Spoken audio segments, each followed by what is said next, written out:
Hi, it's Dan. Welcome to the Halloween edition of Poetology.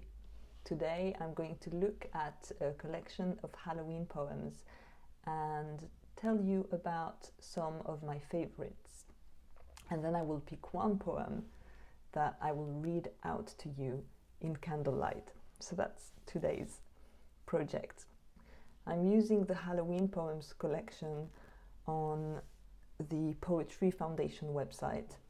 That's an amazing website. If you don't know it, you need to discover it. If you're looking for any poet, it's got an amazing database, a lot of poetry to read, articles about poetry, poem analysis, etc. Everything you need to enjoy poetry, especially if you can't always buy the collections of all the poets you like.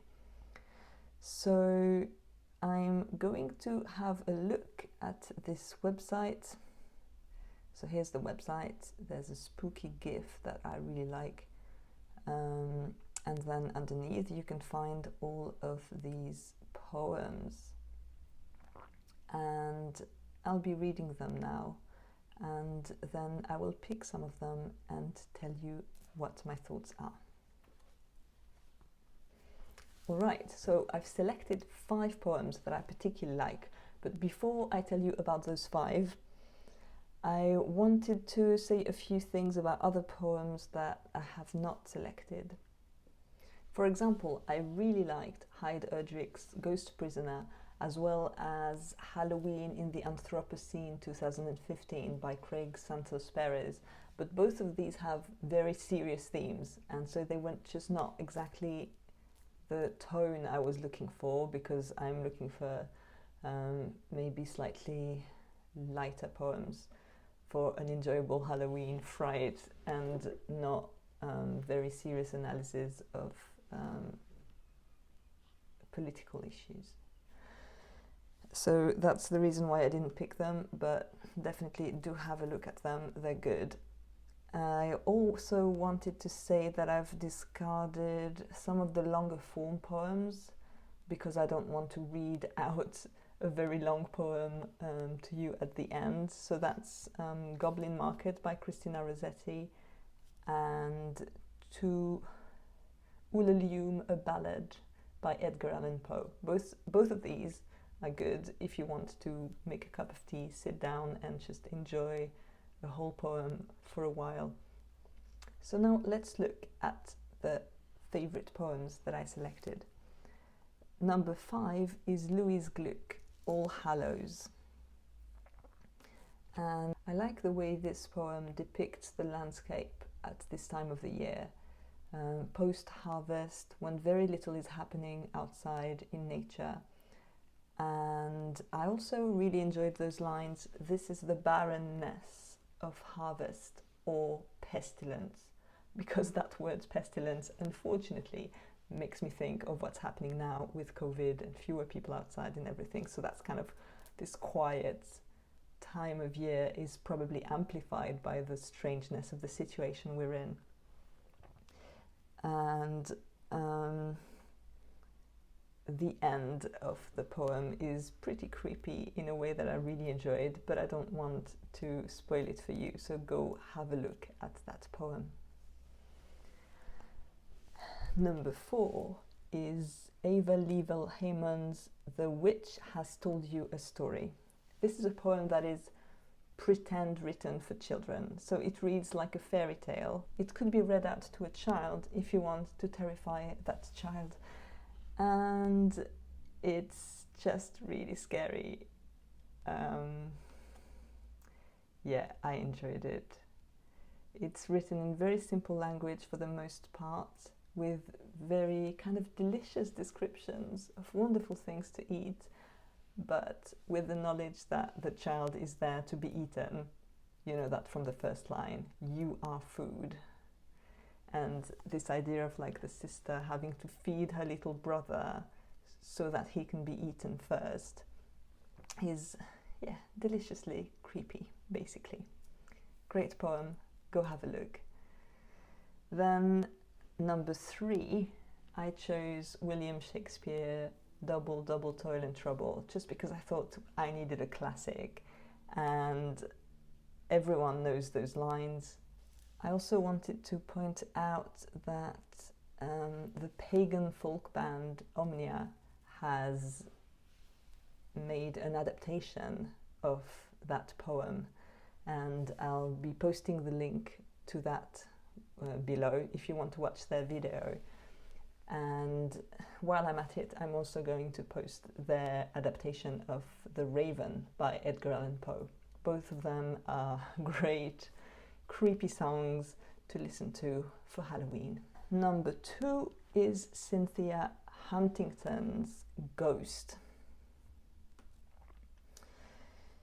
I enjoyed it because here it becomes slightly more psychological already, less representative.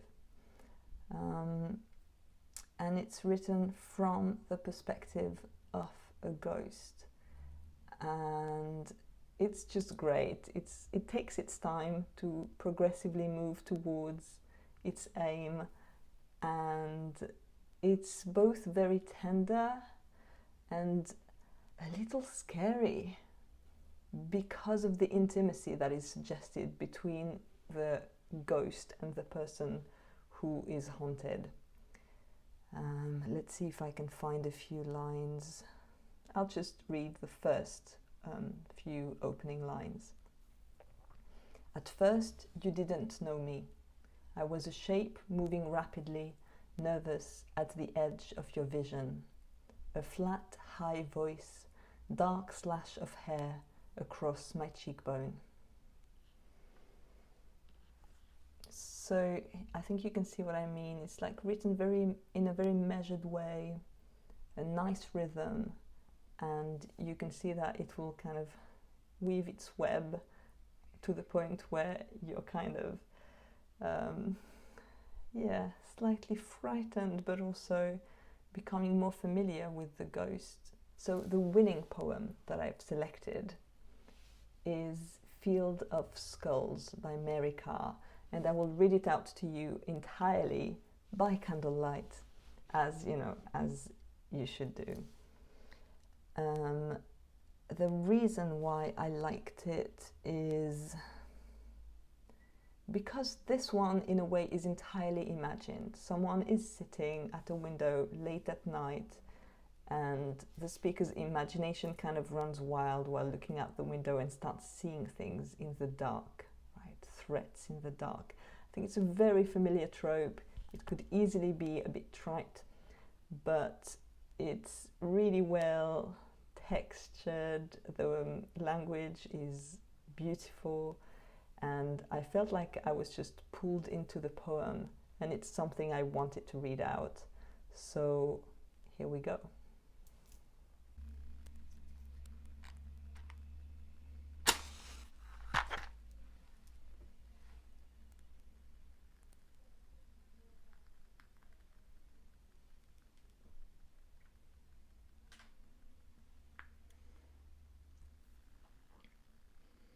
Field of Skulls. Stare hard enough at the fabric of night, and if you're predisposed to dark, let's say, the window you've picked is a black postage stamp you spend hours at, sleepless, drinking gin after the I Love Lucy reruns have gone off. Stare like your eyes have force, and behind any night's taut scream will come the forms you expect, pressing from the other side. For you, a field of skulls, angled jaws and eye sockets, a zillion scooped out crania. They're plain, once you think to look. You know such fields exist, for criminals roam your very block, and even history lists monsters like Adolf and Uncle Joe, who stalk the earth's orb, plus minor baby eaters unidentified, probably in your very midst. Perhaps that disgruntled mail clerk from your job has already scratched your name on a bullet. That's him, rustling in the azaleas. You caress the thought, for it proves there's no better spot for you than here, your square yard of chinned sofa, hearing the bad news piped steady from your head. The night is black.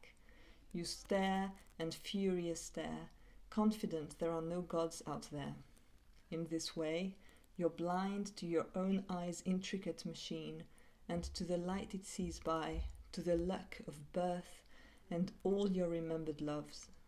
If the skulls are there, let's say they do press towards you against night's scrim. Could they not stare with slack-jawed envy at the fine flesh that covers your scalp, the numbered hairs, at the force your hands hold?